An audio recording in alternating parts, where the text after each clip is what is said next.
সকাল সকাল বাগানে গিয়ে মনটা খারাপ হয়ে গেল। আসসালামু আলাইকুম বন্ধুরা, আশা করি সবাই ভালো আছেন। আলহামদুলিল্লাহ আমিও ভালো আছি, কিন্তু বাগানে গিয়ে আমার মনটা কেন খারাপ হয়ে গেল তা নিশ্চয়ই আপনাদের আর বোঝার বাকি নেই।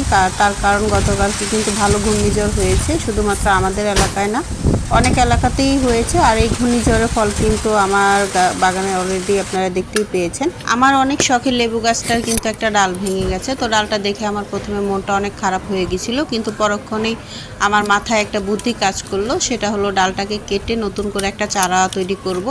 অনেকের কাছেই শুনেছি লেবু গাছের ডাল লাগালেই নাকি নতুন চারা এমনি এমনি হয়ে যায়, তো সেটাই আমি এখন চেষ্টা করব। যদিও আমি কিন্তু কলপ করা বলুন বা অনেক কিছুই আমি বাগানের সম্বন্ধে মানে আমার এইসব চারা রোপণ সম্বন্ধে কোনো একটা আইডিয়া নেই, তারপরও আমি অনেকের কাছে শুনেছি শুধুমাত্র ডাল থেকেই নাকি অনেকের লেবুর বাগান হয়ে গেছে। আর আমার বাগানের মধ্যে কিন্তু সব থেকে আমার লেবু গাছটাই বেশি ভালো লাগে, কেন আমি জানি না। যদি ফলের চিন্তা করি, ফল বলুন বা সবজি বলুন, সর্বপ্রথম কিন্তু আবার লেবুর কথাই মাথায় আসে। এখন ডালটা ভেঙেছে, তো ফেলে কিভাবে দেব, তো মনটা খুবই খারাপ হচ্ছিল। যখন এই বুদ্ধিটা মাথায় আসলো, তো মনটা কিন্তু আসলে ভালো হয়ে যায়।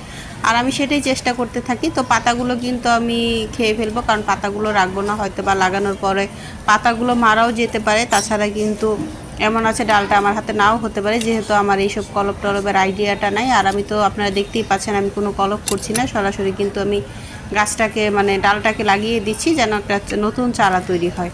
আর লেবু পাতা দিয়ে আমি ডাল রান্না করে খেতে খুবই ভালোবাসি। কারা কারা লেবুর ডাল খেয়েছেন অবশ্যই কমেন্টে বলে যাবেন। আমি কিন্তু বরাবরই লেবু পাতা দিয়ে ডাল রান্না করি। যদি সাজনা বা টমেটো না দেই, লেবুটা পাতাটা দিলে কিন্তু ডালের গ্রানটা অনেক সুন্দর আসে। আজকের ভিডিওটা যাদের ভালো লেগেছে অবশ্যই লাইক কমেন্ট শেয়ার করতে ভুলবেন না, আর অবশ্যই চ্যানেলটি সাবস্ক্রাইব করে যাবেন।